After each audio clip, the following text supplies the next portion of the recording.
Alright, ladies and gentlemen, here we go, another episode. HUI with HOKA.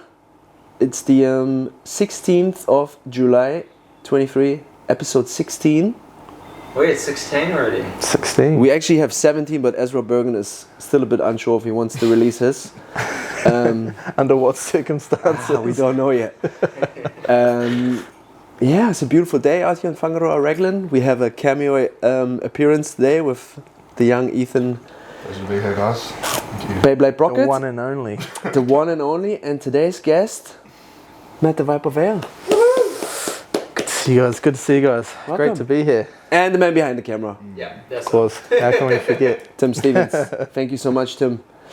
Yeah, when I prepared for the podcast today, the first thing that I looked up on Google was, you got to do some research. You got to be professional. Is there any deadly snakes in New Zealand? It must only be one, right? There's only one. There's only one. I literally looked it up and says, nah, mate, no deadly snakes. But we have you. According to Google, there's none. Intro, Matt The Viper Vaile, professional mixed martial artist with a record of 12-2. And you got 6 XFC, reigning 6-time XFC welterweight champ and the HEX Fight Series champ of the welterweight division. That's basically all you can collect over there and over here combined, which makes you, many believe, the undisputed apex in the Australasia and MMA scene in that realm. Am I correct? Like to think so. The numbers don't lie, that's for sure. I agree. That's the word on the street. You're also a BJJ brown belt under Will Machado, black belt in Taekwondo, and you're also a successful business owner and father. Faja of one. Anything I forgot, Matty? Anything you would like to add? Not that comes to mind. It's pretty good rundown. But we also, Ethan, we want to give you a bit of spotlight here. Do you want to give us a little intro here? Sweet ass team. I just wrote something last night that I thought About Matty Vaile? Contemporary piece. What do you call this? Is this a guitar or? Yeah, so this is a guitar that I crafted myself, and it's kind of a unique style of playing it. So.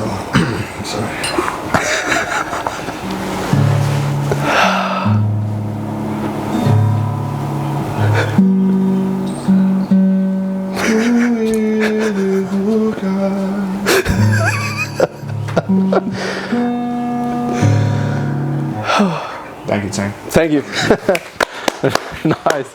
I actually feel like a big weight's lifted off my shoulder after Yeah, that. because the Stardust is like shifting that way. Like a calming synth. Yeah. Kind of go in the ear. That was good.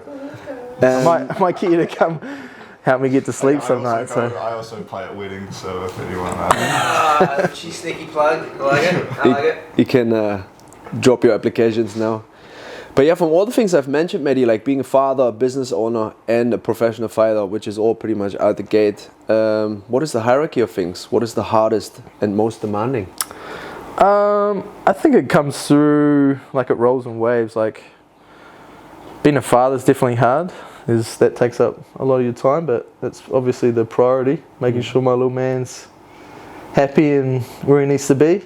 But follows from there. Like, so sometimes, when you're coming up to a fight camp, you need to put more effort into that. So other things got to balance out, So you always got to try and make it work. Yeah. So I like to think being a father's the hardest for sure, and then the rest you just make it happen. Yeah. But even as a business owner, like when I see you pulling up in the truck and, it's your own company, so there's a lot of weight on your shoulders. But seemingly, I must say from my observation, it looks like you're fucking killing it, to put it into like the nutshell here. Swimming in it, mate. Yeah. Like you're never stressed, you always come in, you make time for, because this is your goal, you want to, we get to this later on, you want to get to a certain promotion and like crack it. But it's like, it seems to flourish. I did ask you in the past a few times about it. You're like, yeah, it's going very well. You've got employees even. Employees. I got some solid employees. Probably the toughest Sparky team in the country, I like to think. There was a rumor at some point. Shout out to Luke Jamo, the Jedi, the first Kiwi who cracked it in the UFC actually. First Hamilton Hamiltonian, who works with you now, and there was a rumor once upon a time that Mr. Ethan Brockett, who's also Sparky himself, was about to start for you. And I was like, what the fuck? Imagine you're like somewhat of a fight fan in New Zealand. Yeah. You just pull up the yellow pages, be like, oh, I need a Sparky. And then... At that point, we were just going to just straight cut to debt collection. Not even worth being on the tills. Bloody Sparkies? I had something to say. Yeah. I haven't had anyone not pay me yet, so it's going good. There's a reason for it.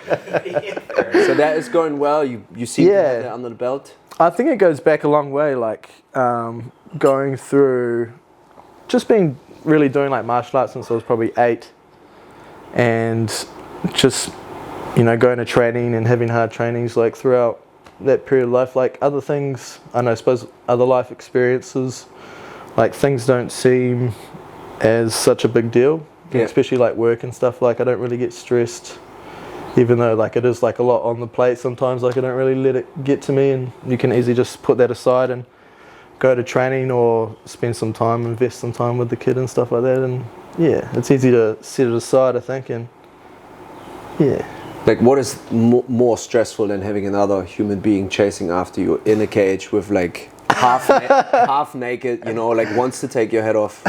That's a 3-year-old half naked chasing you around. I was like, fuck, these things just, they sound the same. One's got shit on his ass.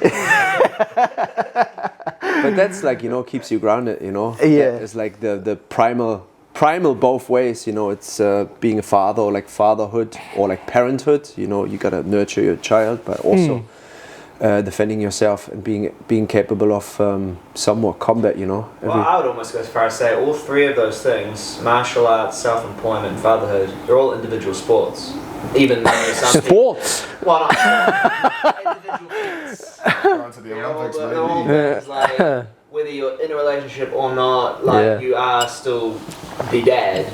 You know, it's a different aspect of it, and it's only up to you how you tackle that. Exactly. And self-employment as well, like it's an individual, even though you have a team, you're still the one who decides. Decide it, yeah. Do you think that like all intertwines? Like, it does. Part of your It's really the same. It works the same in each sense. So the more time you put into it, the greater things you get out. And sometimes I'm like, oh man, I could like really do a lot more with my work, but then I'm like, oh wait, like I got to get this fighting thing done. Like I'm getting so far. It's hard to get like. It's easy to get distracted sometimes and think about stuff like that, you know. But was self-employment a way of assisting your fight career? Yeah. So I just obviously it was real hard being working for someone else and it having to be my brother-in-law, and he helped me out and hugely. But it was like got to a point where I was taking like more leave than I had in a year, and I wouldn't really care like about money or anything. Like I could do with having less money. But it was like to a point being sort of unprofitable for him, and then it starts working. So then it's got to like an awkward point where like he was helping me so much, but then it like, you know, when you sort of help someone out and then it like turns into like such a bigger thing like than they first expected. Yeah. And then it's sort of so it got to a point where I felt really like I had to change something. So I did that, and then so just made it work, and it seemed to it's worked out. Yeah, it's up to you. I even asked you about this once upon a time. It's like, oh, it's going so well, like you're gonna expand and this and that, and you said like, no, this is good how it is, you know. Like I've got like Luke helping me out, you know. We run our little operation. I can go and train. He even sometimes helps me, or like we do stuff together, and it's like it's okay, you know. I've got enough time for the family, which, you know, sometimes. Because now it's the time, you know, with your age and everything that you accomplished prior to like actually push for your fighting career, which, you know, is going to be a big topic of today. So let's talk about the fighting a bit more. And I'm going to introduce a new category called Ask a Mate, which I reached out to a few of your training partners, coaches, former coaches, people that know you, you know, to just collect a few things here and there to throw at you, and you can tell me a thing about it. So first one would be a very well-known, world-renowned, not quite yet, but performance coach in New Zealand, Mr. William Smart from Smarter Performance. One man that comes to mind. I was like, Bill, any stories, anything that you can think of? And he was like, Mate. The slap knee. The slap knee, mate. Wait, did he go like this? No. He was like straight up. Like I sent him the message and he was like, the message started like this and I heard the clap too. Mate. And I was like, okay, here we go. I'm in for a treat. So he told me a story of meeting up with you or being scheduled to meet up with you for the very first time to, you know, do some planning around your strength and conditioning and, you know, performance planning and whatnot.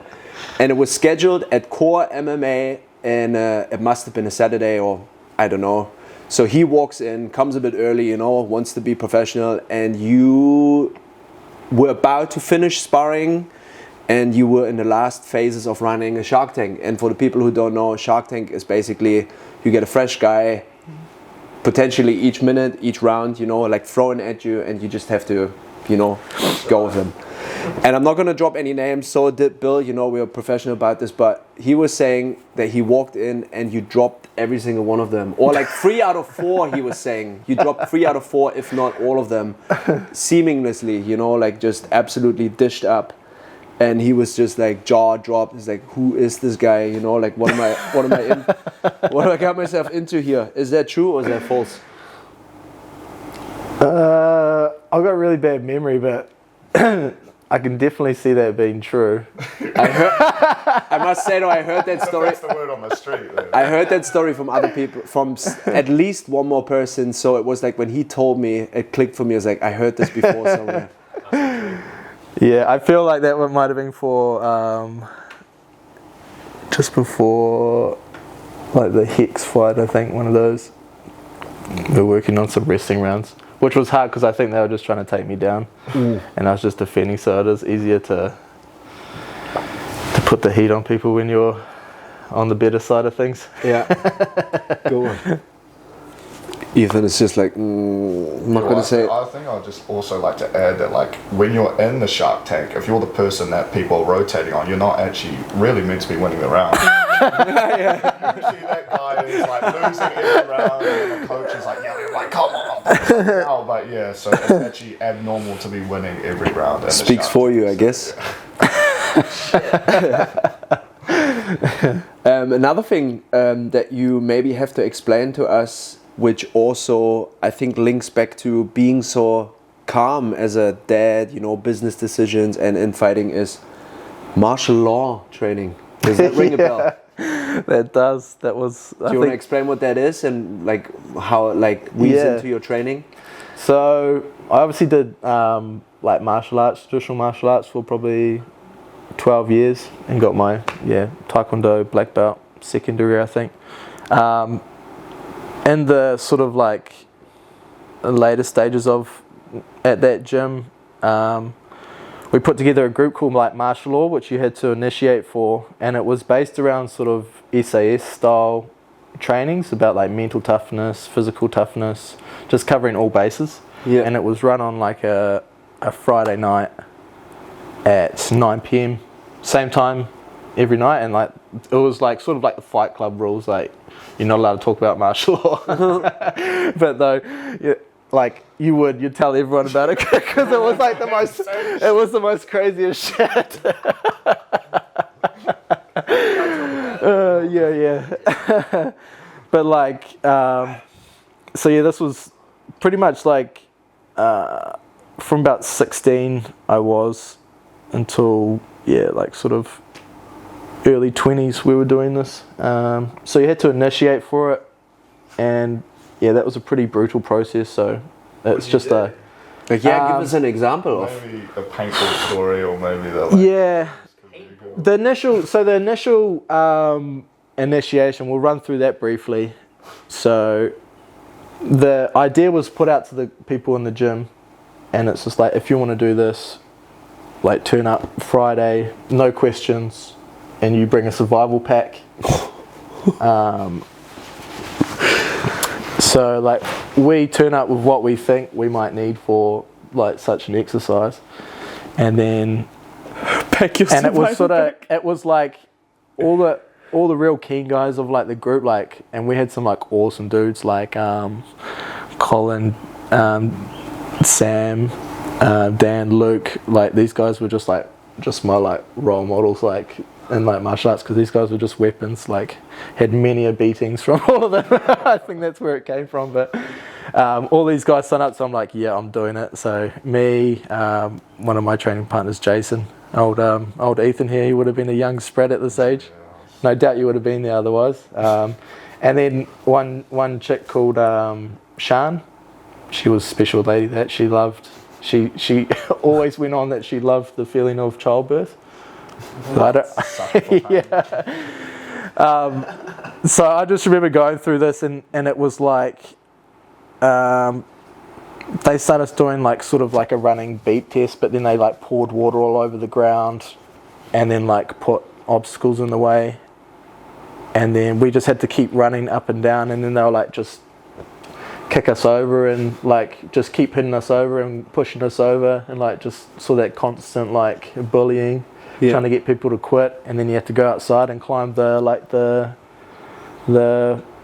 tug rope up and down, and if you like couldn't make it, you have to like take off your backpack and stuff, so you could try and get up. And then it's just like you had to scull like a whole thing of milk without spewing. What? And then it was just really just like trying to just break people. Who came up with the idea though? Just our instructor. So Steve, like he was kind of, he just had these ideas to do it. It's pretty twisted, like looking back on now, but definitely what really made me like mentally tough, and because as like a 16-year-old, like I was just a standard schoolboy, you know, just nothing special, and it was all pretty insane to me, but I loved it. I mean, fighting is pretty crazy, especially when, you know, not just training for it, in a competition sense, you know. And there's another one that came up that we talked about it prior, you know, like off camera. Is it Kid Campbell? Is that his name? Where you got caught in like 2 Kimura attempts and a knee bar. Yeah. And it was like basically, fuck you, I'm not gonna quit. Yeah, you know? Honestly, just that there was a lot of tension built up in that fight. He was like he was a bit of a cock, to be honest. So like marching around like he's the man and stuff, and like I even like, you know, you usually show like some level of respect before a fight. Yeah. Like especially like weigh-ins and stuff. Like he was just like acting all tough and stuff like that. And then we jumped off the scale, and then we like both waiting to like sign into the thing, and like he's just standing there, and I'm like, oh bro, like good luck tomorrow. He's just like just like real weird, out of character. And then just like the next day, like I was like, oh man, I freaking hate this guy so much. I still remember that like stare down right before the fight. Yeah. People aren't familiar with MMA, like obviously the ref calls you in, says do you have any questions, and the fighters are kind of staring there, and that was probably one of the most intense. I feel like they made it really dramatic because they played, like, I don't think they usually do it, because it was for the welterweight title in his hometown of Melbourne, and they played the national anthem. Like the Australian national anthem. So we're standing there, and like usually there's enough tension like when you're both in the ring, like, you know, or you're waiting for someone to come into the ring. So they're playing the national anthem, and we're both just like staring at each other like and thinking, it's just like yeah, like I'm gonna freaking smash you. Just like back and forth like this, like, and it felt like an eternity, and I'm just like, oh my god, I just want to freaking smash this guy. I didn't play the Kiwi one though. And then and once it came up, we almost just like clashed like this, and the ref's like trying to like separate us, and I'm just like, frick, I want to smash this guy so bad. But like in the same sense, like I've never been so focused in a fight. Like I can't remember getting tired at all in that fight or anything like that. I just had my mental focus was just on like just beating that guy up, and like I remember being caught in this, and I'm just like, no, I'm not giving up. To kind of have that, that feeling in the fight, because I know some fighters, they don't want to get angry, they don't want to be a bit like emotional, feel like it kind of throws them off their game. Does that kind of like give you that extra kick to perform if there's a bit of animosity between the opponent? Yeah, looking back at it, there's definitely parts in the fight where I'm like, I could have taken my time with that and maybe gotten somewhere better, or maybe got a finish, but I think that fight just worked out how it was meant to. Like I pretty much just smashed him for 5 rounds, And I was so happy with that because, like, I felt like that was better than, like, finishing him early in a fight. Like a knockout, like, oh, that was lucky. Yeah, it was just 5 rounds of, like, domination, and he was just broken at the end, and it was just great, eh? It's just like, decision, or? yeah, it's a decision. Yeah, But that just shows, you know, that particular training of, like, getting to your mental breaking point and beyond, you know, like, you adding up layers to it just paid off, you know, like, there's no quitting. And even asking a few of the coaches, like, there's no, like, bring the kitchen sink. There's no way, like, Matt The Viper Vaile is ever gonna quit in a situation, or, like, you know, throw in the towel, or, like, I'm tired, I'm this and that. Like, you would never ever, not a single person, like, or they all, like, pointed out this type of training, and I was like, well, I gotta bring it up because it seems like it paid dividend, you know, and you're in the career so far. Yeah, I could definitely go on for probably like an hour and just the different types of tasks we done in that, but it covered everything, eh? Like mental, smartness, toughness, physical. Yeah, I always wonder where it comes from, but then Ethan mentioned it in preparation, and then from what other people told me, well, it's never like this is martial law, like this is the term for it, you know, how we prepared for it. But it makes a lot of sense, you know, it gives you the edge, of course, you know, in a fight, which you need sometimes. It makes a lot of sense to take the training from the military. I mean, they're fighting at its highest level, so it's like if they do it, they're fighting to the death. The unseen muscles. Yeah. All of it. How do you train that? How about we're gonna go to another companion of yours, Mr. Carlos Hicks. He was like, I cannot tell you anything about this. You gotta ask Matty on the spot, because otherwise, you know, it's like taken away. But he was like, you need to ask him, like, he needs to tell you the craziest story or like moment he experienced in Thailand. That is a stitch up and a half. Oh, this is gold. Shout out to Carlos, actually. It was his birthday yesterday. Oh, yeah. I have this down here. Happy birthday, by the way, Carlos. Rafano, my friend. We were to the man. Alumni, so. I won't put the man in it, but I will say we were talking about this. Thailand is a great place. I reckon everyone's got to experience that at one point. But we were talking about we got into the subject of lady boys over there, and I think I was there. I ended up over there. I did a 3-month stint.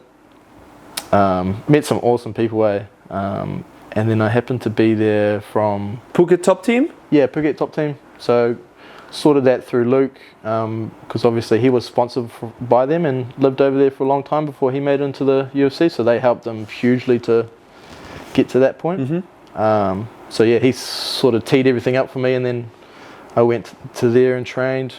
And one of my mates from back home was like, I was over there during New Year's, and he was staying in Patong. So in Thailand there's a street called the Soi Thai, and it's just a strip of just gyms, like food places, CrossFit gyms, and it's kind of buzzy. It's like in the middle of, like, it's not close to anything really, but it's just a long, like, kilometer strip road with everything there.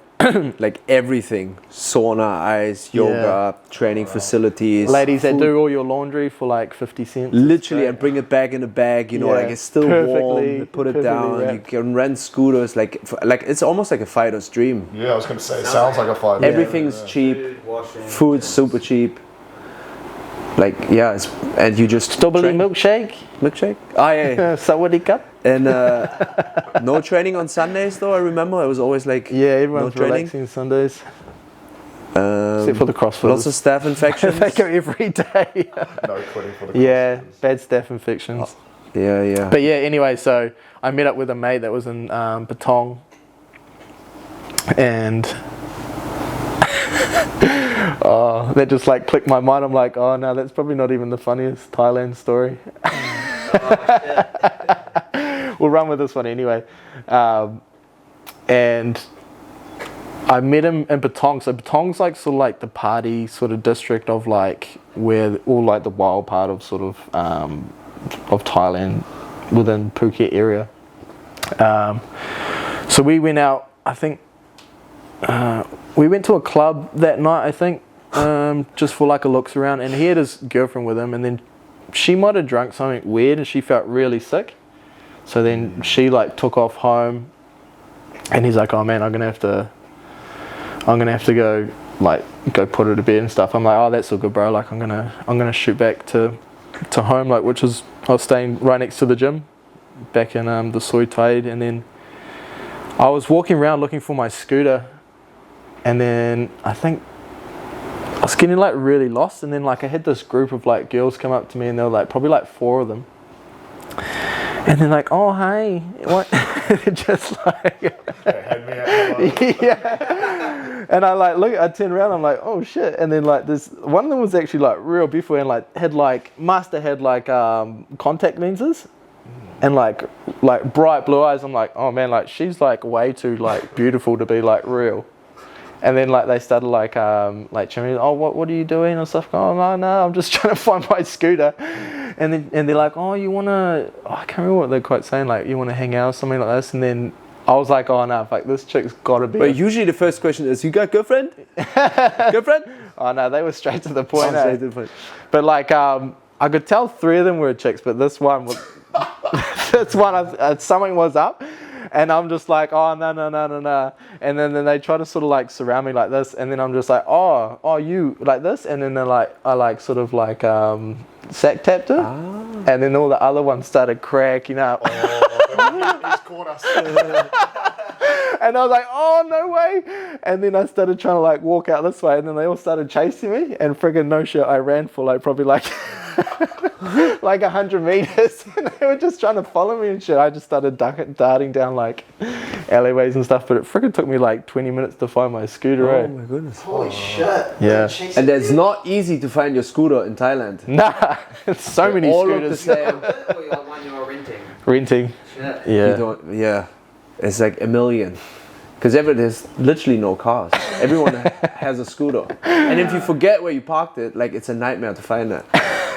Carlos, though, don't worry, I'll hold my tongue on your stories, buddy. Yeah, he probably has 1 or 2 as well. Damn. Everyone has a Thailand story. He got to. It's such a crazy place.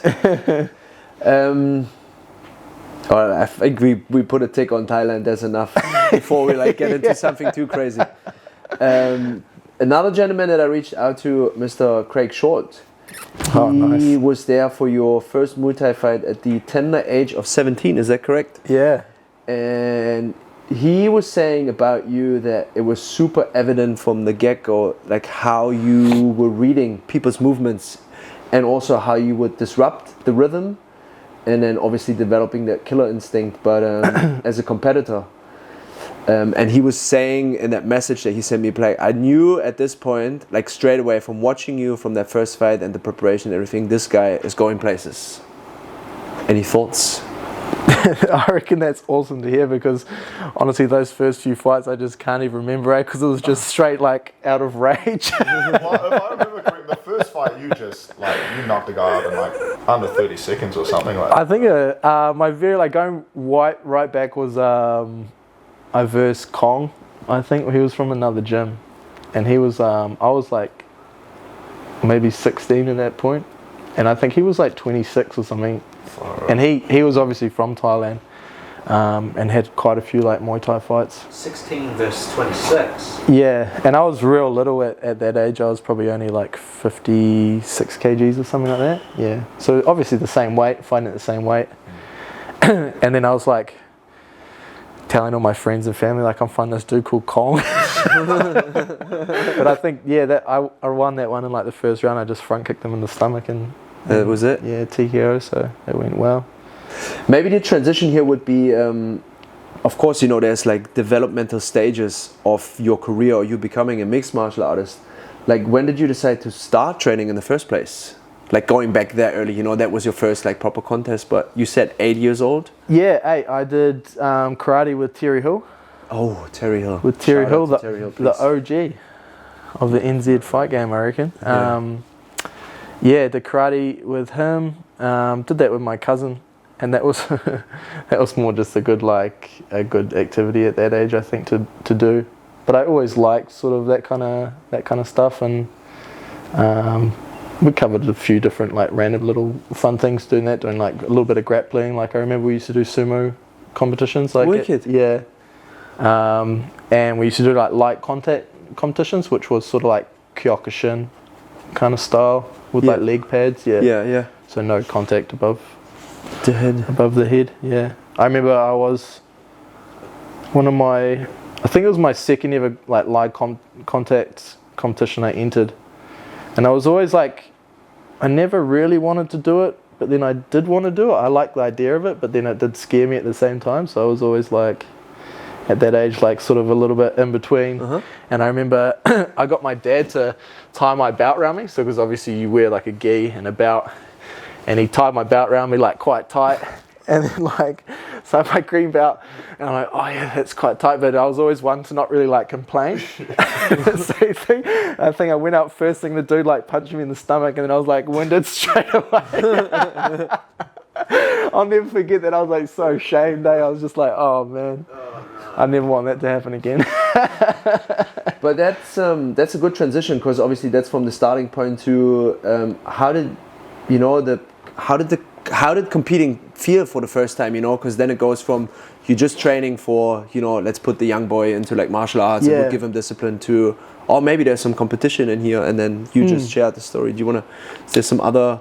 Yeah, so I had a break from martial arts until high school, so ended up in like I went to Boys High, local school, and they're real big on sport, and they had a Sports Excel group. Yeah, so it was like a class, just like a normal class, for people that sort of excelled in sports, so to speak. And we covered like a range of different things in there. And we had my old martial art instructor Steve came to school and did some kickboxing with everyone. And then I really enjoyed that, so I ended up joining back up with him through there. And then from there, we were sort of taekwondo based, and we still did grappling and stuff like that. So it sort of merged into having guys like Craig at the gym and stuff like that.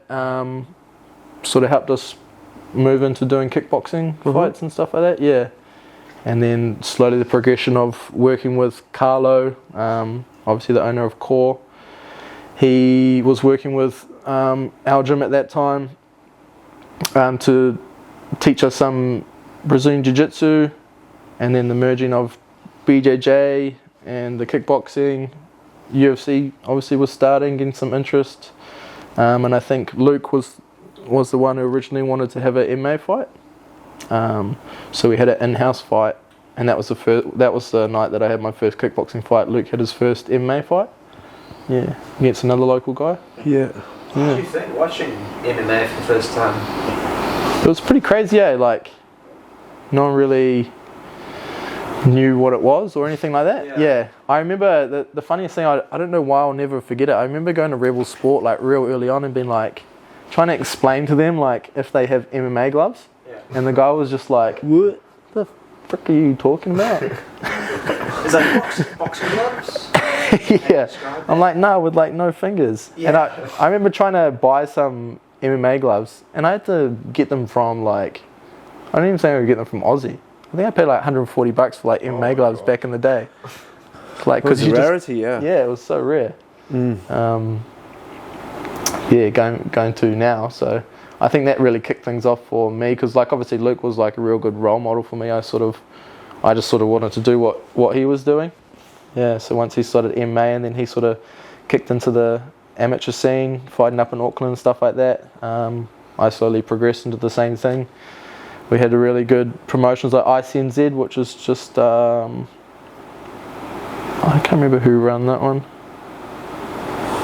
Along the same guidelines as what like Shuriken is, but a bit less professionally run.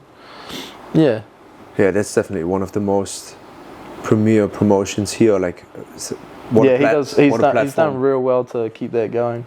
It's a really good level of skill and fighters that go through there. So just everything, the whole package, from like the event finder stadium to the ring announcer to ring girls to the warm up area to like everything. It's like utilizing the screen, the catering, and just providing for the local scene to go into Australasia or whatever, even internationally, as we know for a few of them, because Izzy fought on it, for instance, and many other guys as well. But maybe that's a good transition as well from going, you starting, interest in martial arts, having a break, coming back to it, interest into like amateur competing for the first time. But what was the moment that you decided to become pro and like, I'm gonna do this, this is it? Well, I sort of got a little bit tricked into having a pro fight before I turned pro. So my old instructor Steve, he was a bit of a one for like talking you into things anyway. But I was always same. Like I said, I was never really one to say no. Yeah. So I think there was the original beatdown. So I think Carlo from Core now has like the beatdown promotions. He might have brought that from the original guys, but they used to run that out of like the Cortlands Event Centre when that was first here. And I got offered a fight against Hiki Hanui.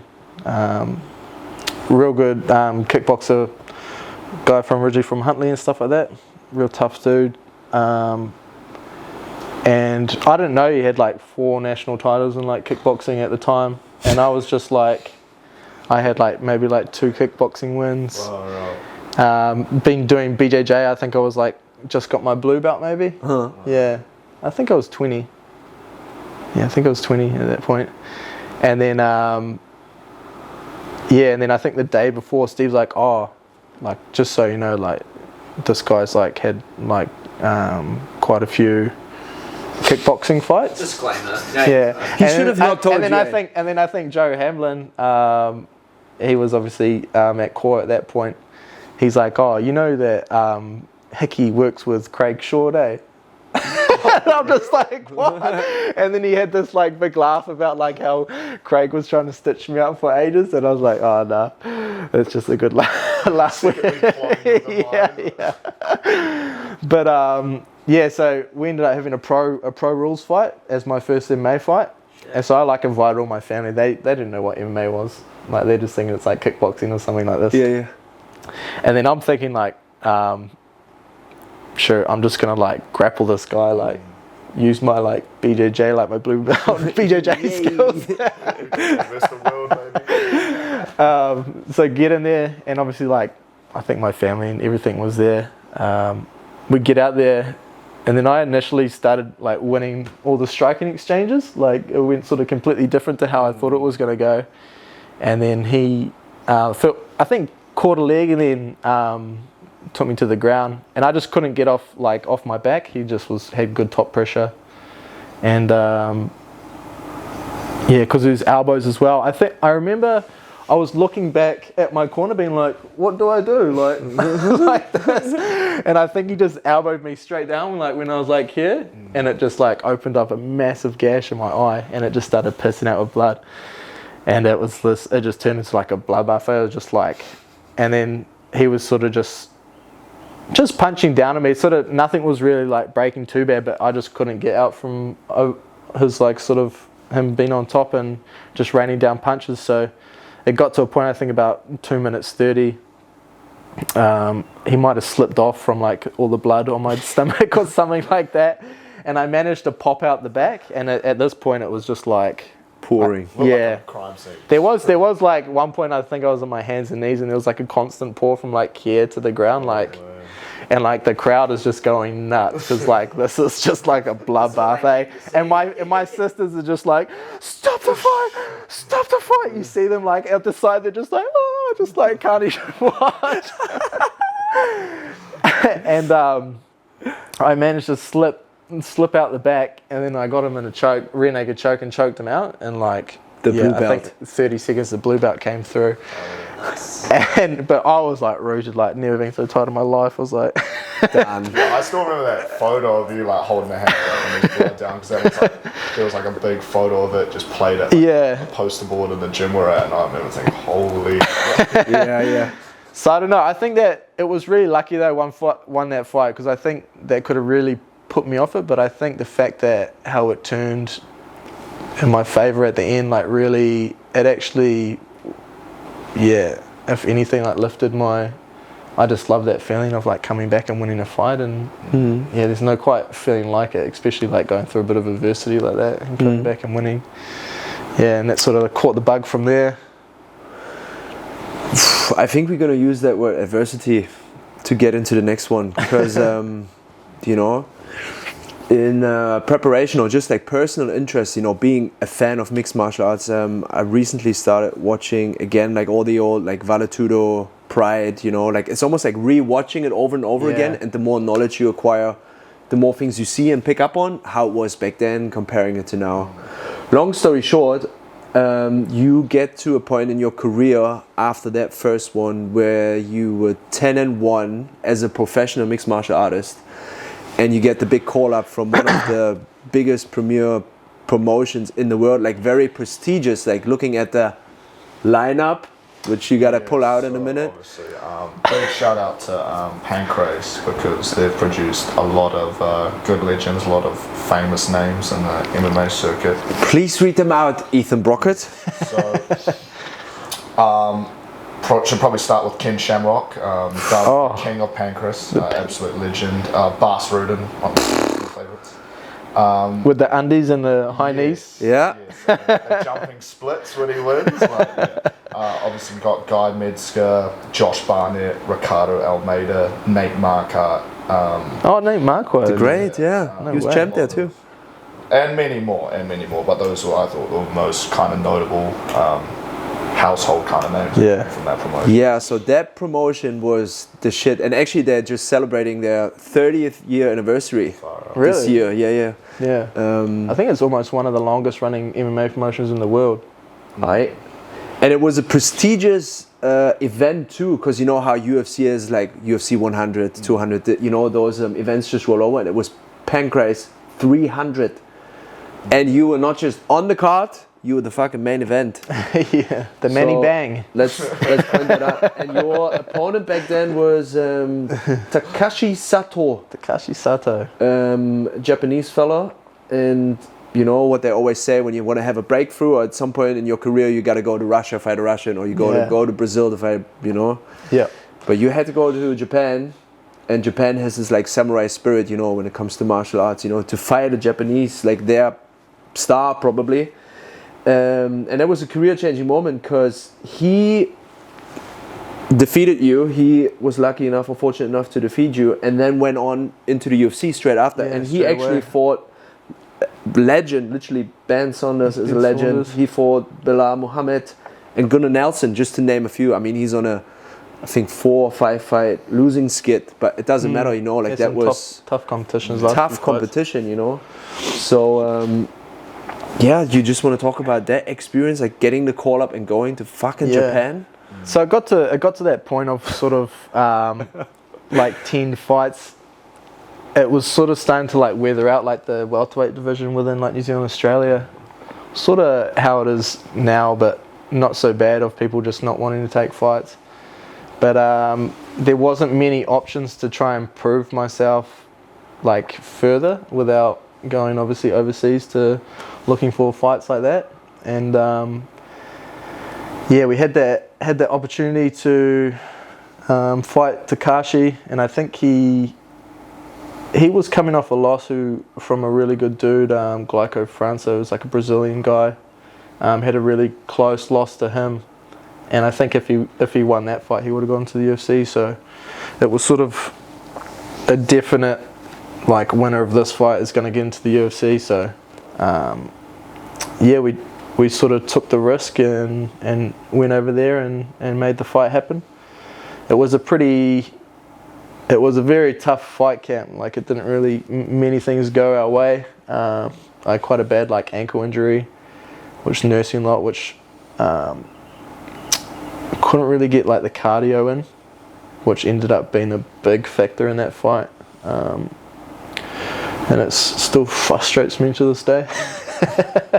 But I think everything happens for a reason. It's like I'm only better now, and I think in a better position that when I do get into the UFC, I'm going to be a better, more rounded fighter that will obviously make it further.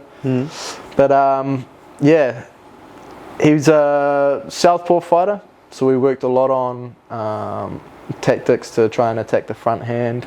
And he's quite a funny dude, like sort of bounces quite a bit. And it was really weird in that fight, like, I don't know why, but I started mimicking like his like movements. I started like bouncing with him. You see me in that fight, like really weird. Like I did a few things like sort of out of character that was quite buzzy.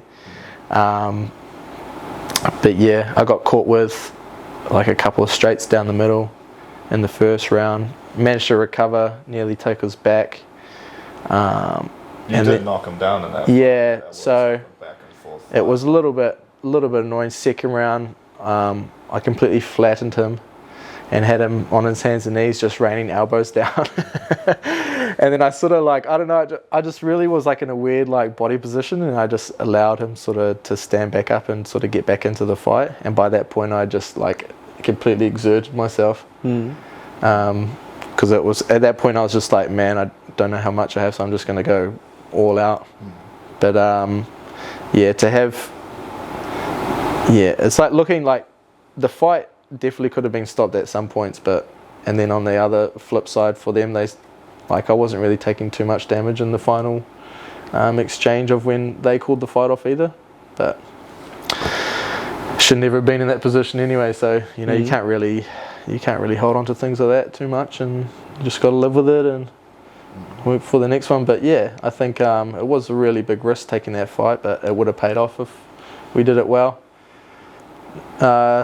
If we went back to Japan to fight, definitely would do a few things better, like finding food and rehydration is just a killer over there because everything's so foreign. Yeah.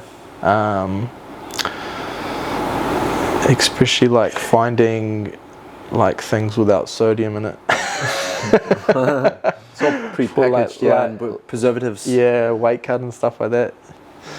Yeah. How about something from like watching and this and that, or like as a fan once again, like I really want to go and experience the crowd. How was the crowd like in the fight? Because there was so many ups and downs and left and rights, you know, so many moments. Because they react differently, eh? They're very different, yeah. So it's kind of like the culture thing. So they're completely silent. Yeah, like the whole time. It's almost like a tennis game in that aspect, right? Like they cheer when something good happens. Yeah. There might be a quick like, oh, or like a clap or something. Yeah, but apart from that, it's like completely silent. It's yeah. It'll be similar experience to what I thought like fighting like the UFC Apex would be like. Oh, yeah. You can hear everything and everything's real. Yeah. So some good learning experiences from that one, of course. Sure. Also, I've heard that, you know, when you go to Japan, well, it's the same in Russia and, you know, fighting in Brazil, but they always, of course, they're not bringing you in to like be the poster boy to win. They want you to like. It's pretty funny because Luke at that point had fought two Japanese guys in the UFC who used to be the King of Pancras. So then the reporters, like, they had some broken English and they're like, oh, they started calling me the Pancras killer. And I'm like, whoa, Pancras killer. Oh man, it's pretty funny. It's a good experience though, yeah. Yeah, I'll say like if anything what that fight showed is that like you're definitely at that level, and it's crazy to think like now like how much better you've gone. Yeah. That fight. So it's like that's the thing, like all the losses or like the close fights that I've had, like I've definitely seen where I can improve, I can put it down to something like that. I've always been like, yeah, if I did this, I could have easily like taken that out. So I know I've always kept a really good motivation, and nothing's really like pushed me too far away from wanting to achieve the goal. So well, the goal is still there, and maybe let's get to it because you're on a 2-fight winning streak since that particular performance, and you actually in your last one took on another UFC veteran, Will Chope, and you finished him in the first round submission rear naked choke. And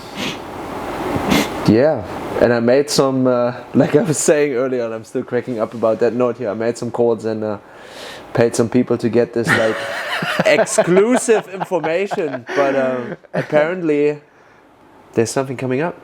Yes, there is. So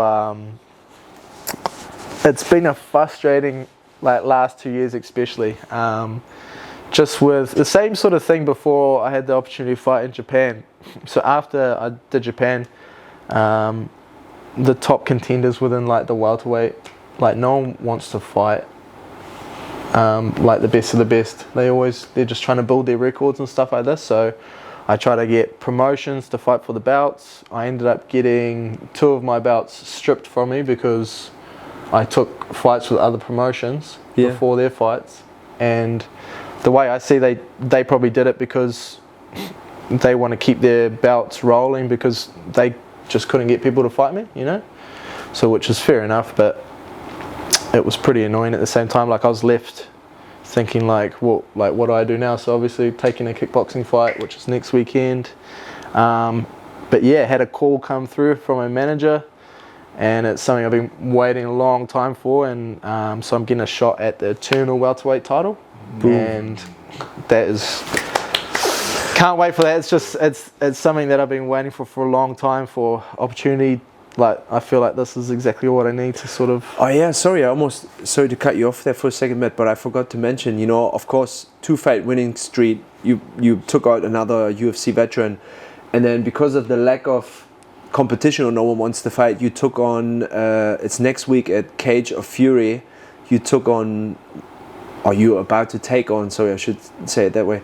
Mark Timms from City Kickboxing, but it's a K1 fight, yeah. It's a K1 just to remain active and have something to look forward to.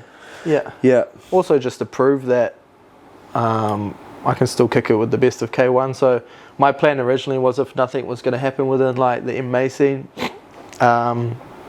been seeing some of the other guys have success pushing through like the King of the Ring and stuff like that. So I was just going to go do that because I feel like I could beat all those guys anyway. I'm going to put out there I can. Yeah, I mean. You want some? So yeah, I don't know. It was just real frustrating. So I was just looking at different avenues, and you get nothing from sitting there just complaining about it. Of course. Yeah. And then I even have people that are complaining for me, and I'm just like, oh man, like it is what it is. But like I just need to get out there, have these fights. But there's a very specific detail that goes with the eternal welterweight fight that you're about to have. It is at, do you want to say it? Yeah, so it's in Sydney, and it's the day before the UFC. So we're banking on the UFC matchmaker is going to be there, and me versus Joseph Luciano, who's a current eternal welterweight champion. So he's ranked #1 in NZ Australia for welterweight, and I'm ranked #2. So it's the 2 top prospects. And like if this fight doesn't determine who deserves the #1 shot, I don't know what does. Yeah. I can't believe we got this exclusive. Let's go. Yeah. So paid off to like do some bribing with some people to like they're like, oh, you can ask him. I don't know if he's gonna tell you. But you fucking got it. Yeah. So the which is cool. Exclusive HUI for HOKA. HUI with HOKA, you know, we got it now on tape. But yeah, congratulations. That's like a long time in the making, and it's amazing that it works out to be on that weekend. I must say I didn't know that was about to happen. Yeah. And that it works out with, you know, the UFC event. And I'm assuming if they're in town, they're scoping out some talent. And for sure. They may have heard about you in the first place. Yeah. Finally, after all these years of like a dry run, because my manager's been obviously hounding them a lot, but they're really hard to get much out of, and especially it seems like the welterweight division is quite either stacked or just it's a harder one to sort of develop into for like this side of the world, where they'll just easily grab fighters from, say like over that side to fill in cards. So I don't know, I really got to put on a show, but I think, they definitely know who I am.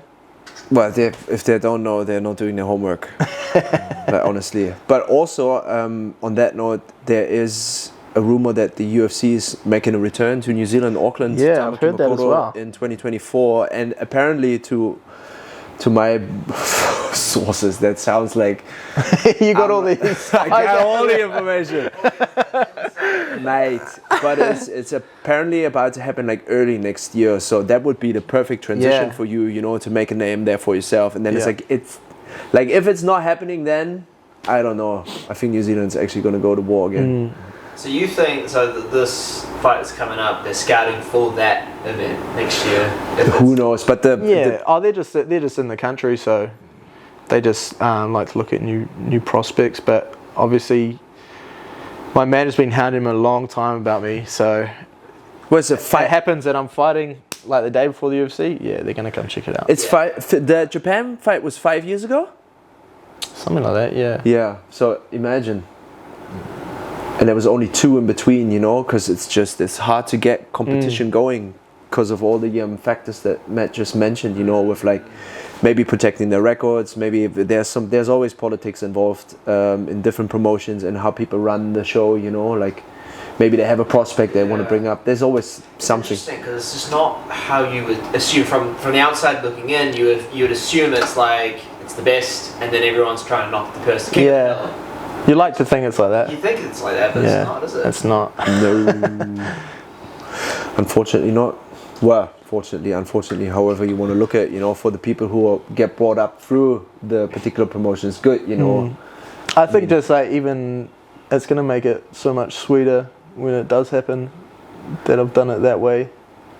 But timing-wise, I was even saying to Carlos, you know, from like both of the age that you have and the experience, like it seems like it's almost perfect now, you know, like it was not meant to happen earlier. Yeah. For him, or his dream would be, you know, to get on the Contender Series next year. For you're gonna have a breakthrough with that. Like, it's perfect, you know, because at some point around like the early 30s, everything just comes together, you know, the experience, athleticism, and whatnot. I mean, and I feel like it's easier once you have someone from your team that's in there to try and negotiate everything else. To try and work in with new people in there, it's definitely helps having a foot in the door already.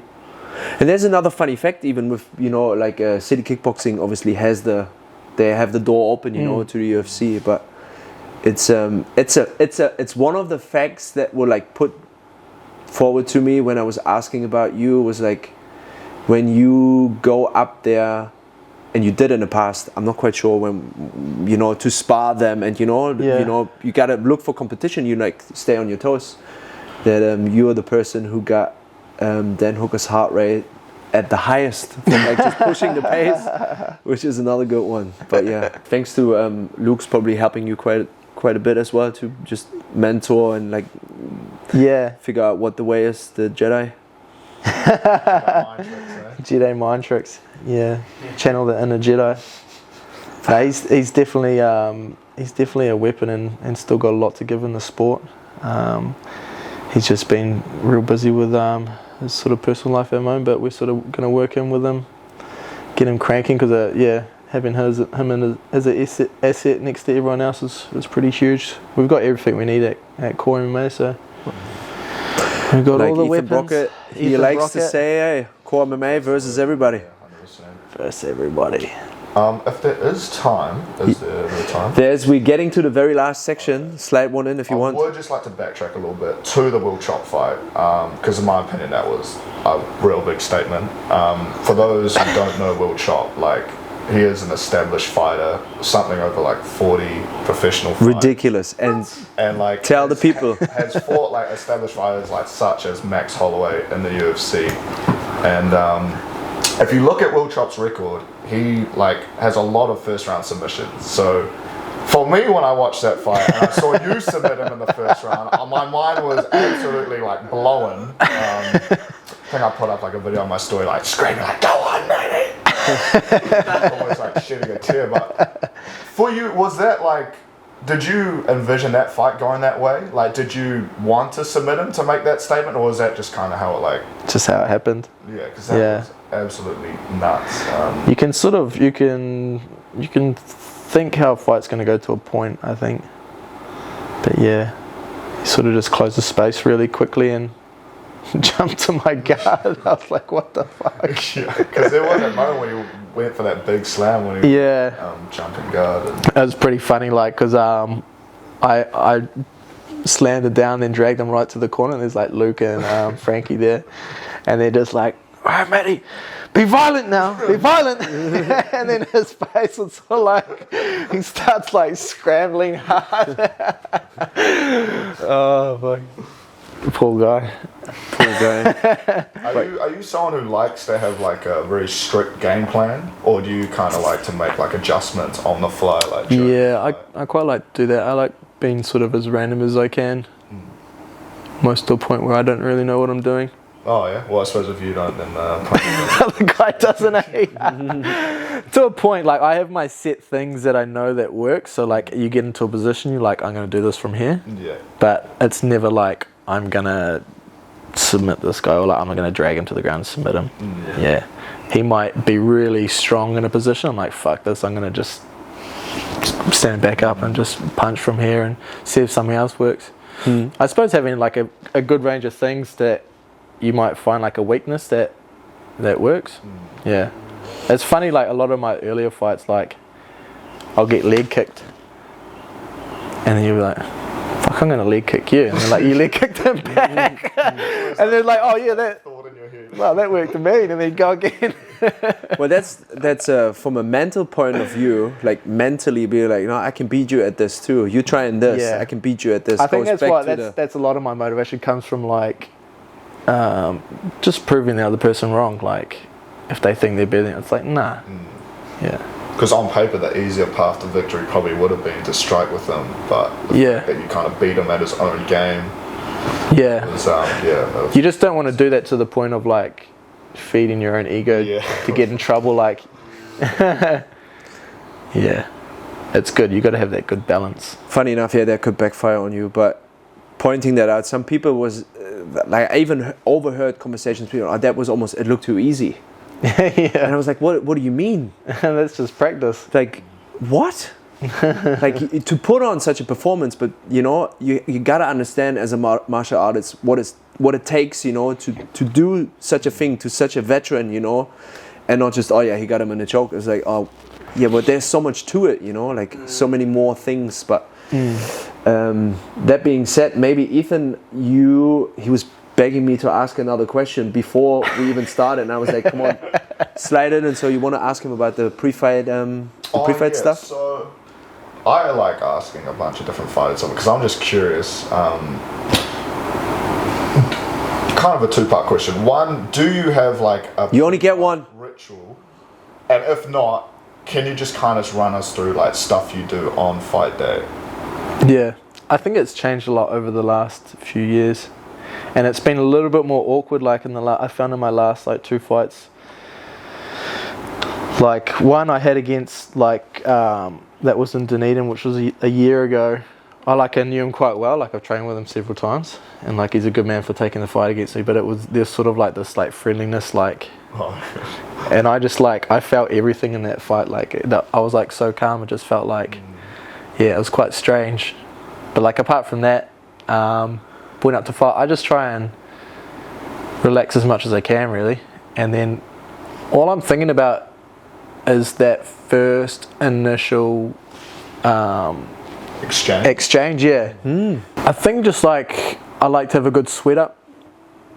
I like to have the body nice and loose, and just usually try and break that little first wind of like that little sort of first exhaustion, get that out of you, and then from there you're just sort of keeping warm up until the fight, and really you're just trying to keep everything sharp and crisp on the pads. Usually everything's feeling like real good, and you're just doing like your set combos with the pads, or just like moving and blocking takedowns and stuff like that. And stuff like that just gives you heaps of confidence. Everything's like feeling strong. And usually I miss the pads a couple times, like hit the dude. I'm like putting on for doing that. But yeah, I don't know, that it's real simple, eh? I try not to think about the fight too much itself. Just the first exchange, if anything. Yeah, because I suppose after the first exchange, like that's when you're comfortable now. It's out of the way. That's the tension's gone, you know? Yeah, like everything feels good after that. How many fights do you think you needed to have to start to feel that relaxation? Because I was not feeling that. I think it was me personally, it was my 3rd fight, but... 3rd? Yeah. So you've just killed it already. Oh yeah? Yeah, man's in it. Look at this. I was like, I think my first like kickboxing 1, 2, 3, MMA, and then probably 4, 5, 7, Damn, it goes that deep? Yeah, probably 8. I was just fighting out of rage. Oh, really? Wow. Yeah. Before I could even... It worked pretty well for you then. Yeah. Does it feel different or taste different? Like fighting out of rage versus what would you say? Not really. I just don't really have like a memory of like thinking about anything. Yeah, right. I was just fighting. Yeah. Yeah. Well, it's the instincts taking over, you know. Like even the best soccer players in the world, they did some studies on, you know, they may come across as not thinking about or not emotionally or whatever too invested into a game, but this is how it needs to be. All the training and the instincts taken over, and when they see a ball coming a certain way, they know exactly, I'm going to turn this way, shot, done. And they're not like, fuck, where's the defenders, what is going on? Like it all happens within split seconds, and they're making that decision to be like ahead of even a goalkeeper is like, oh, sees this guy moving, boom, dodge over here. Yeah. So I guess it's actually, from a scientific point of view, maybe an advantage not to like get invested too much.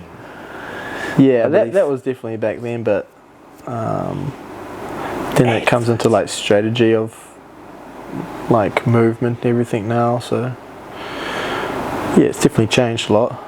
But yeah, my first at least like 4 pro MMA fights, that was just wild.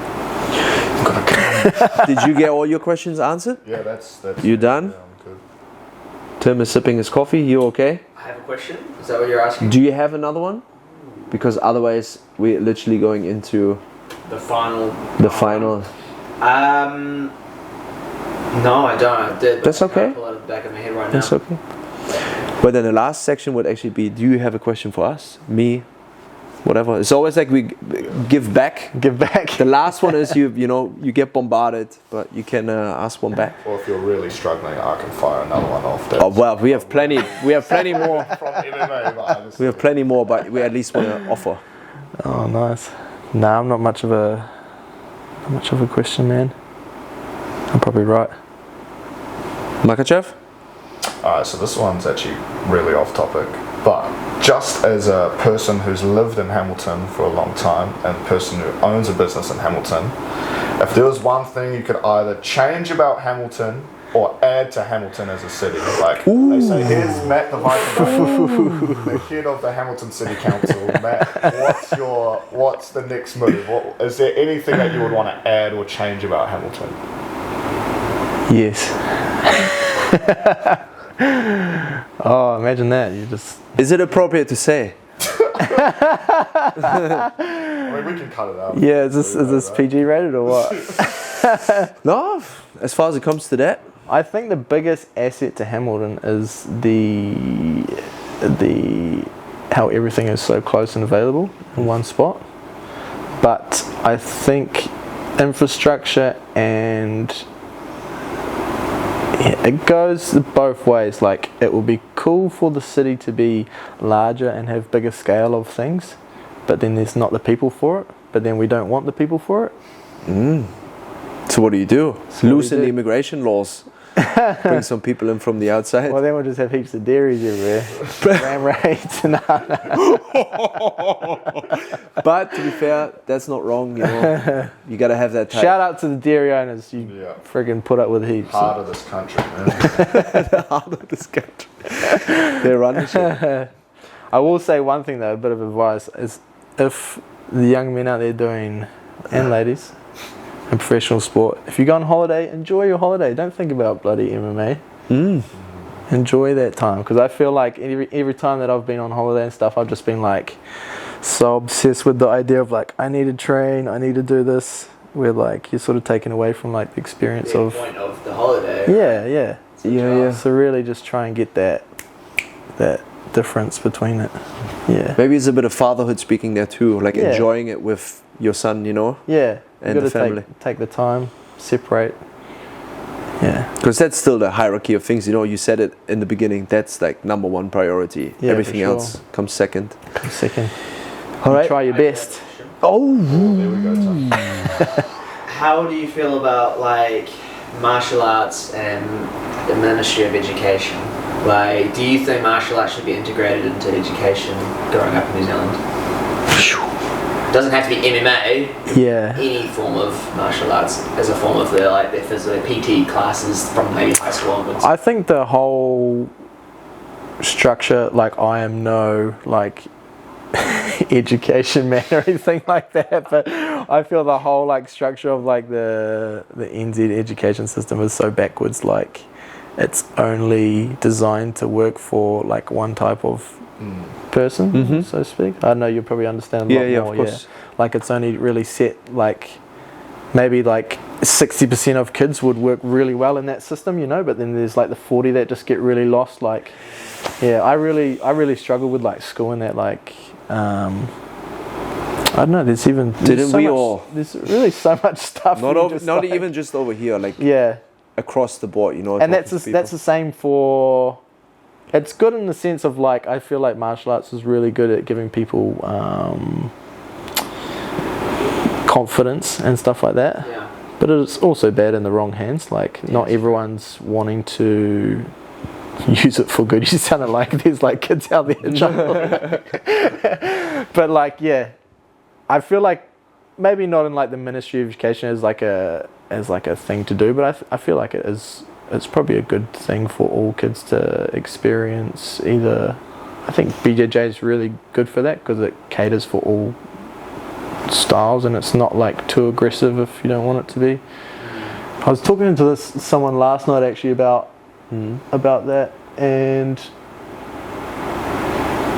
it's funny, like the people who do kickboxing, there's no one, like the group of people that do kickboxing for just fitness is like really small. Right. Yeah. Like they always seem to get pushed into competing, you know? Yeah. Where like jiu-jitsu, it's like really, it's like a large group and like people just do it for, and it's like, that's probably why it's a lot more comfortable to be like in the sport of it. Yeah. Well, I think I had a similar experience, just like Maddie when I was young, you know, my instructor wanted to show me something and punched me in the stomach like really hard and I was like, never wanted to go back. He ended up being my absolute like savior, mentor, sensei, you know, like afterwards I figured that out, you know, like because I was so young. Once you caught your breath back. Yeah. But from an educational or from an educator, because you know I'm a teacher, from that point of view, you know, like there's no striking involved. It seems very gentle. There's some chokes, but jiu-jitsu is more appealing because it looks more playful to a child. Yeah. Therefore, it's less aggressive. Therefore, they enjoy it way more because you have to like hide the violence almost and all that like structure in the play. Yeah. And it's easier to do with jiu-jitsu, I feel, than it is with karate or kickboxing. Especially when people can't pull their kicks or punches. Yeah, oh my goodness. Just light thigh kicks on each other, and then you get the guys like, oh, it's just like, come on, bro. And they see nothing wrong with it. They're like, The reason I ask that, it's funny you mention that, is I've noticed with my boys ever since I started training and I got Theo, the oldest, into wrestling, them playing together is like very rare do they ever take it too far and start fighting each other. Yeah. Like even the youngest would tap out and the oldest knows. Good to know. Yeah, so that's so good. Yeah. Or if they are getting angry, one stops. Or I don't know, like even when I'm playing with me, like they obviously want to go as hard as they can. Yeah. I'm like, okay, cool. They know Dad has no limits. You hit me as hard as you want to get hit back. You fight with me as hard as you want to fight back. That's how it's gonna go. And yeah, it works really well. Like if he gets hurt, I'm like, I'm sorry, I didn't mean to actually hurt you. Yeah. Keep reminding them that you fought on Knees on Fury. Yeah. Undefeated. I was thinking, I'm like, I wonder how many kids could benefit from just knowing where that limit is a little bit, like taking it from play fighting to actually fighting, or bullying almost. I don't know, just in a dramatic. Good point, Makes me more relaxed. As a father. As a father, if they're playing with their friends, if they're going to know where that line is. I'm going to intentionally cross You're that at line. peace with knowing that they're going to be. That's what freaks me out about sending my little one to like primary school or something, because I did like a little bit of work at like primary schools, and I walked past the playground, like there's like a kid on top of another one just like smushing his face, and I'm like, holy shit, like, this is crazy. I tell you, it will happen. What happened? You put some kid in a triangle? You know what that Well, but it's, you know, resilience. Gotta toughen up. The world is a nasty place at times, so you gotta find your spot. But let's wrap it up before we ramble too much. Maddie, do you want to say thanks? Give a shout out to any sponsors, family. Address some words to your opponent, maybe, or just maybe Ethan can sing another song. Whatever you want to do, like, you know, the stage is yours now, and then we're just gonna peace out. Sweet. So give a shout out to the old sponsors. So what do we got there? We got obviously Core MMA, the foundation that breeds us young gentlemen and women of the fight game. Fresh Barber cuts. They got me a cut. I can tell. Might have to get another one before fight day. Those dudes are awesome, man. They just take care of me. So who else we got there? We got Camarosa. Kamal's a good dude, man. He just always backing me, even mostly on like my work side, but you know that all plays a big part to it. Chase Gray, yeah, he's pulled through big time on this fight, so he's going to be all the tables are going to be chanting the Viper, I think. Yes. Who else have we got there? We got Foundation. Big shout out to those guys. Yes. Just pulled through from had a pretty nasty injury from our big old Gus, the big man. He put me out for a few weeks, but Foundation's definitely got me back to where I need to be. Wouldn't be where I am without those guys, that's for sure. And MV Electrical, shout out to myself. Keep doing you. Choker Bro. Yeah, Choker Bro. Those guys are awesome. They help me with all my media and marketing. Got my new shirts all sussed, so we've got a new fresh line coming up them. So we'll probably even good couple of fights coming up. So we might even do another run or something. Coming up. And if you want to come see someone get knocked out who's not me, Cage of Fury, let's get it. Ethan's going to sing him a little lullaby at the end. Oh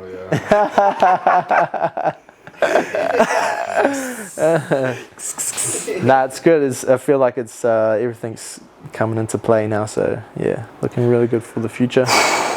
Legend chat, thanks for all the boys. Yeah, thanks for the time. Thanks for your time, Matty.